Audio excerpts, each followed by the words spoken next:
All right. We had 19 minutes left on the recorder, so I switched it into MP3 mode. All right. Oh, did you catch the tail end of me saying that I was a heterosexual woman? Because that would have been a good opening. I don't think so, but we got that. Well, I What mean, you just said. they did. But it's funnier when it's out of context and only half of a sentence. Okay, let's pretend we're restarting the podcast Okay, right so now. we're talking about Life is Strange. No, don't give him that. Just say like, I pushed the button to start recording. So what I said was. No, you just say it. Okay, I pursued a heterosexual relationship in that game as a straight woman. Welcome to GDC Hot Dog. Sure, but see, it's not funny anymore because you made me say the whole sentence. I think it's fucking hilarious. It's pretty funny. Well, forcing it. Years from now, that voice clip will be excerpted and edited out of context to destroy my presidential candidacy. Good. That's cool. Every other candidate at the time will be a millennial as well. Oh, so you'll be running. Exactly. Jim, are you technically millennial? No. Are you millennial trash? No. Okay. Yeah, not a millennial. I'm so 36. if you ask, yeah, which makes you a millennial. No, he's too old. Okay, Fuck you. what generation are you then? May I have the ticket, please? I don't give a shit. Okay, if you're not Gen X, according to the mass media today, you're a millennial. I don't believe in the mass media. Well, they're the ones who get to write that not real. history. They don't exist. Mm-hmm. Thousands of years from now. Hey, I am the mass media. We're doing a podcast right now. I think you've misunderstood what the word mass means. Have you looked at my scale recently? It's like 1 to 1, right? Exactly. That's That's my aspect ratio. Okay. Wow, Yeah. All right. According to this map, you need to go forward for a while. Okay, I can do that. Wait, there's an accident up there. Well, don't run into anybody. Well, no, you can see the cop. 12:06. It's only 10:44. But it will be 12:06 by the time we get there. I'm not looking forward to this drive. What? Why? Because it'll take an hour and 20 minutes. Yeah, that's what it took this morning. I think know. I felt. By the way, I did find my wallet, obviously. Oh, good. It was kicked under the couch. I bet you it was a cat. I bet it was too. So I'm not upset.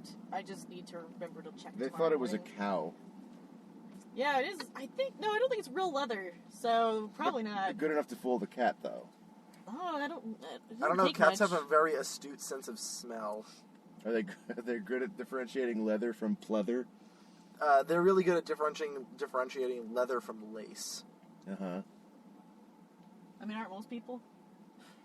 By smell? I don't know.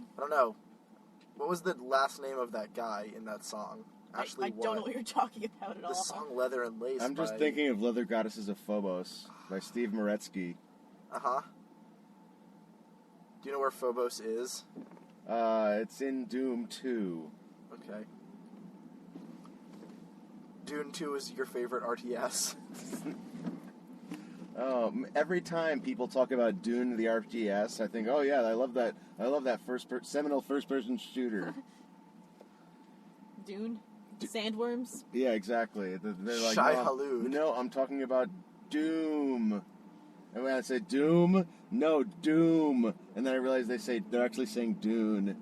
It's with an You N. have to say Frank Herbert or like it. Frank Herbert's seminal science fiction masterpiece. Yeah. Doom 2. Yeah. George Romero's Frank Herbert's masterpiece, George Romero's Doom. Actually, Doom 3 has one of my favorite depictions of hell. Doom 3? Yeah. I remember... That was the game where you couldn't hold a flashlight and a gun at the same time, right? I didn't say I loved the game, but their depiction of hell was, like, pretty good. There's some spots where you're, like, walking on these horrible floating lava rocks, and there's, like, souls flying past you. It was great. It was very classical, but it was still engaging, and I liked it. I remember that being my favorite part of the game and wishing there was more of it. Yeah. I thought that the best depiction of this was in noted video game Dante's Inferno. I played that a few months ago. Yeah, I know. Did Because you? you and I talked about it for a really long time. Oh. Oh yeah, And So then you rented it from GameFly. that makes I sense. heard it was just a shittier God of War. Yeah, I didn't know that. Oh, okay. I knew that because I was all excited. I'm like, Was oh, Virgil yeah, in that using, game? Using classical Yeah, he was like Italian the tutorial guy. mythology. Huh. It'll be rad. And then no one ever told me it was not rad. Well, you know the Are you biblical going imagery. right-ish there? Yes. Okay. The biblical imagery actually was pretty rad. It just wasn't a very good game. Yeah. But neither was God of War. That was the God of Dante's War was Inferno. great. Well, then maybe you'd really like I love Dante's God of Inferno. War. Dante's Inferno was the game that John Riccatello brought to show us about how games could be poetry. Really? Right, because it's based on a poem, right? Oh man, that's bad. I hope that was a joke. No, it was not. He actually had some really good points and had a lot of good things to say, but he led with Dante's Inferno, and I was just like, guy, I understand where you're going with this, but nobody else here plays video games. This is a room full of creative writers and poets. You think that they don't play video games? I know they don't. I know them. We have class together. Do you talk about the video games they don't play? Because they might surprise you. Yes. They all said that they don't know anything about video games. I mean, most Although people... I think Alejandro was there, so he probably knew what was going on. Alejandro totally plays video games. He showed up. So was I John? think. This was post his position at EA. This was 3 months ago. Right. Okay. This was, he just came because he's on the board of directors of the cinema school Right. where I In a work. half mile, use the middle 2 lanes to take the That place that I-80's gives me a favorite job so I can buy You food. get that? Yeah, go Cool. straight. Get in freeway. He's a cool guy. I liked talking to him. Yeah. I mean, his tenure at EA produced some of the most interesting games of that generation, and the least successful EA games of that generation. Yeah, like So, Mirror's Edge or Yeah. I'd like- Brutal Legend. Dead I Space. didn't like Brutal Legend. Dead Space was not unsuccessful. Dead Space did okay. I It didn't really warranted like 2 sequels. Yep. Dead Space was okay. No, 3 but- sequels. 3 sequels? No, it depends if you count are you counting Extraction on the Wii? Yeah, which Okay, did really yeah. well and then got ported to the PS3. I thought that sold like shit. It did well enough that they felt it was worth porting to the PS3. Well, that was because they were desperate to put it on another platform to see You who would think? sell there. Yeah, I'm pretty sure. Because I know that like, they you You also can look put this up right now. That sort of game doesn't sell on the Wii. I don't know. No, The it's House way of- more fun to just argue the about House it. of the Dead Overkill sold like hotcakes on the Wii. Yeah. House of the Dead is so fucking classic. That's like... That sold well enough to get a PS3 port and then the Typing of the Dead port on PC. I love Typing of the Dead.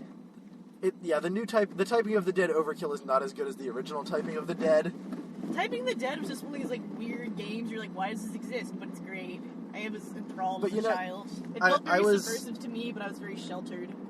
I was very disappointed with the Typing of the Dead Overkill in you know how in the original the dudes, instead of having guns, wore those giant typing contraptions around their necks? Yeah, that was great. Yeah, they didn't do that in Overkill. Really? Yeah, and I was very upset. Also, in the original House of the Dead Overkill, if you continually kill dudes without missing a shot, you rack up a combo, and it runs through combo tiers, so it's brutal, merciless, unstoppable, and the highest tier is Gorgasm, and it replaces your entire status Whoa. area of the screen with a giant flowing American flag until you lose your combo. And That's kind of great. I don't remember that part. yeah, well, it's really, really difficult to achieve Gorgasm. But in the Typing of the Dead, it doesn't do that. There's no American flag, and I was one of the lead on that project was on my podcast as a really early guest, and I was like, all right, we gotta level with us. Why did you guys remove the American flag from the game? And he was just like, what are you talking about? There was no American flag in that game. And I explained it to him, and he said, you know what? I bet you that the reason it's not in the game is because the build that they gave us to port to the typing engine was the UK release. And so they just didn't have it in there. Because it wouldn't have made any sense. Wait, the flag was integral to the combo system? No, the flag it replaced your score and all of, like, their combo stuff, like the graphic overlay. Oh, I see, yeah. But that graphic overlay apparently does not exist in the British version of the game, because why would it? Well, because even in the UK, the American flag represents gun violence. Sure. I think it's supposed to be, like, a good thing when that happens. It's a funny thing either way. Yeah, it was hilarious the first time we saw it. My friend and I think that game was $20 new, which was a really good price. But yeah, we split the cost of that and played through the entire thing in one sitting, and then we played through the entirety of the director's cut in one sitting immediately after. What was different in the director's cut? The director's cut is just way longer. Like, the levels are maybe like 1.5 to 2 times as long. Like more enemies? And, like, you go through parts of the level that you didn't see before. Right. It's just like, the director's cut is the better way to play the game. But they make you unlock it for some dumb reason. They're just giving you that right away. Probably to double the life of the game. Anyway, that game is great. 100%. I liked it until I got to the part where it didn't acknowledge that I'd killed everybody and let me continue. The camera was just like looking back and forth at nothing until I quit the game. Yeah, that was a bug that we ran into. Where How'd you get around it? we rebooted the game and it was fine. I tried that. It didn't work. It happened the second time too. Oh, did you try it a third time? Nope. Was it in the swamp level? No, it was earlier. It was Okay, like yeah, we ran 2. into it in the swamp. Where it was just like, oh, you killed all the enemies on screen. I guess we're just gonna stand here now. Yeah, that's a bummer. I think they fixed that in the typing of the dead. Overkill. That's where I found it. Like when I played it on the Wii with the pointing thing, I didn't run into it. Oh yeah, we ran into it on the Wii, but then we rebooted it and it was fine. Right, I bet you it got patched in a fix if it was on the PC, because like Steam. I should check it out again because I did enjoy it. It's also a lot of fun in multiplayer. Do you each get half the keyboard? No, but it presents you one. So there are a bunch of like silly things you can turn on, like both of you can be typing the same word at the same time, and you can turn on like, if I make a mistake, reset the word to the beginning, so I have to get it all right at once. Yeah. And if you turn all that stuff on, you have both players are presented with the same word, but one player typing is considered an input and another player typing is the same input, so you're just constantly stumbling over each other trying to type it but resetting each other's progress. Sounds awesome. It's really funny. It really promotes good teamwork. Yeah, that makes sense. Yeah, I played through a lot of it with Paul. In a mile, you're going to take the 580 east. You need to be in the right 3 lanes. Okey-dokey. Paul and I played through probably like half of the typing of the dead in goof mode. Oh, by the way, this is like the November episode. In case you No, didn't this know... would be the October episode. Okay, in case you didn't know what month it was listening to this. October. Happy October. You are currently in the best month of the year. It is a good month. It was a very good month. It's got Halloween, and it's got Oktoberfest. No, that's in August. No, it's September. not. September. It's got, it's also got, I guess El Dia de los Muertos is the day after Okay, Halloween. fine. October That's is in November. Oktoberfest then. Okay, October. In a half mile, bear the right 3 lanes I'm to gonna take try the to make 9-mile that east this exit year. from California 24. Stopped it. What are you guys dressing up as for Halloween this year? Ricardo Zacconi. Probably Okay. Ray Ray? from Star Wars. Oh, from Star Wars. Okay. Not Ray from Evangelion. Okay. No, Oh, man, I like good speaking of things. Yeah. I speaking like of good things. Life is Strange. Mm-hmm. So that that game was made by Don't Nod, No. who made Remember Me before this. Oh, that was terrible. Yeah, well, it had some interesting ideas though. But it was terrible. Yeah, I don't know if it was terrible. Pretty bad. It was merely okay. It was But it was published by Square Enix. Mhm. And there's this amazing scene. I think I told you about this, Rachel. Where in the beginning of the game, where you like walk into your dorm room and you like look at a poster or like a post-it note or something, and you think, and your character says in their internal monologue, "Oh man, we really need to plan a movie night so we can watch Final Fantasy: The Spirits Within. Oh, I that's love right. that movie. I was like, that was like, and she never says anything like completely unbelievable like that again that make you believe she's like not believe that she's a real human. I would have loved that movie if I was like 6 in all fairness. But I was like, good work. Good. Because I don't think that there's an actual 18-year-old alive who enjoys Final Fantasy: The Spirits Within. I don't think there's a person alive over the age of 10 who likes that movie. Well, everybody would be people who loved Final Fantasy VII when they were 14. I did not. Yeah. I have never enjoyed Final Fantasy VII. But there's a large number of people who did, and those are the exact same people who probably saw and thought they liked that movie. Wait. I'm actually really excited for the Final Fantasy VII remake. 580 Wait, East. I have a stupid question. What was the movie that was called Final Fantasy, but it was like a dude in a trench coat in space fighting like a transparent monster that stole your soul? AI. No, Titan AE. No, not that. It was called Final Fantasy something or other. The Spirits Within. Was that really what it was? Because there's also like the actual Final Fantasy movie that had There was, like like, Cloud that- and the like clone. You're monster thinking, yeah, that's Jesus. Advent Children. Oh, okay. I'm getting them confused. I don't know which one's which. I've seen them both, but you know. Anyway, yeah, I'm like, I say really excited. I'm like potentially really excited for Final Fantasy VII because apparently they're making it not a JRPG. Really? Yeah, from what I've heard, I heard that too. Yeah. it's episodic.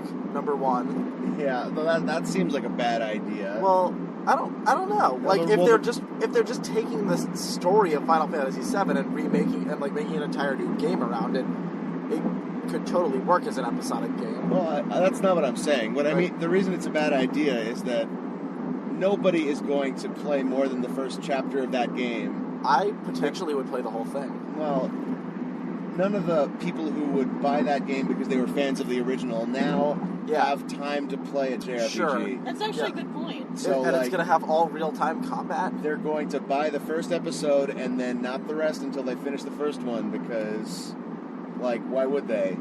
Like if they made the whole game and sold the whole game in one package, they'd make a lot more money. Anyway, like everything I hear about it that makes it sound like not Final Fantasy VII in any aspect but the story makes me more interested in it. Me too, except that I remember the story to Final Fantasy VII being really terrible. I don't like- remember anything about it because I never played that game. Ares dies. Yeah, I know that. I played it a year or two ago for, I don't know, like an hour, and I got to the Shinra base dungeon and then stopped playing. Right. Yeah, I tried playing it once. The game was- but The game was too ugly for me to continue playing. yeah. And when the that's graphics are a problem. turn off for me, that means that there is nothing else keeping me engaged. Yeah. High Street in 3 miles. Okie dokie. Like, I think I enjoyed Final Fantasy. I don't know. I'm gonna take that back. I think I got more out of Final Fantasy VIII than 7. Because at 8, I at least had strong opinions about, even though I significantly disliked it. I liked Final Fantasy Adventure on the Game Boy. I liked Final Fantasy 13. Was that the MMO? No, that was the one that was a hallway. You just walked down the hallway. Everyone since 10 was a hallway. No, this was like literally just hallways until you hit the 40-hour mark, and then there was an open world with side quests. And that was too late in the game for most people to reach it. Oh, was that the one for PS3? PS3 and Xbox, yeah. It's Yeah, with I the remember that. pink-haired girl. I really enjoyed that game because I thought it had a really cool, interesting battle system. And I could just have, like, I just did those battles over and over, and it didn't matter to me that there wasn't any more game other than combat, because the combat was very compelling to me. Oh, that's good. Yeah, like, I thought that was, like, a real success. They designed a battle system and then just didn't need to make any more game. Yeah, after 13 games, they finally found a fun battle system. Yeah, it was because the computer did it for you. That makes sense. Yeah, the computer did all of the choices for you. Just hit auto battle. Yeah, I And, played Die Hard starring Bruce Willis, and it was very similar to that. But no, Wait, so really? so There's I can't tell if you're making this up or not. No, so No, what that was a happened? movie. Yeah. So what happened? So the battle system in Final Fantasy 13, you could issue all the commands yourself, but you could also just hit auto battle, and it will pick what is probably not the most optimal in every situation command, but like is plenty good enough. But every character has multiple classes, and they can change what their class is mid-battle whenever you want. So, and that does not happen automatically. So by taking all of the micromanage what moves to use decisions out of the player's hands, you are left playing a game where you're constantly having to switch your character party, the class of each of your characters, because each class has a different function in battle, and you need more than the number of party members they give you. So you're doing this high-level strategic class dance in the middle of a battle. Yes. Interesting. Yes. Every character has, I think, 3 and then 6 classes, but there's a lot of overlap.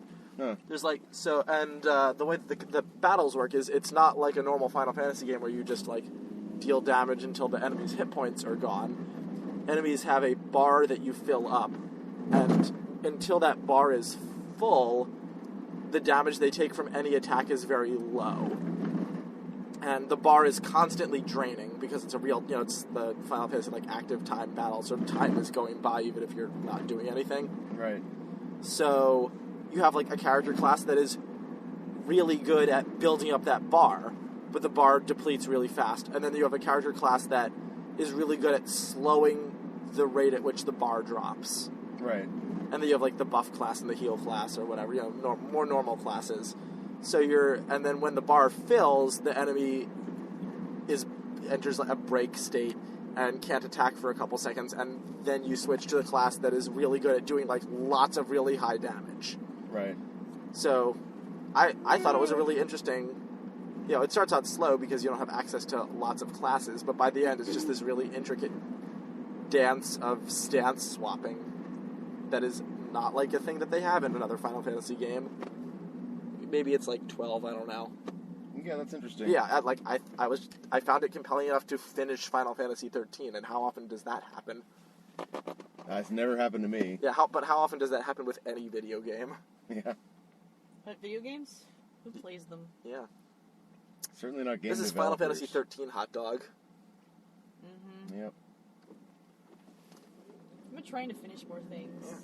Yeah. I've been buying so many short games and being okay, I'm gonna finish this. Firewatch did that in a day. I was so proud of myself. Yeah, in an hour, right? Short games are awesome. I don't know why you wanted more House of the Dead. Because I was in high school. Oh, right. No, that makes sense. You're forgiven. Mm-hmm. What did I have to do with my time? Yeah, here's the street.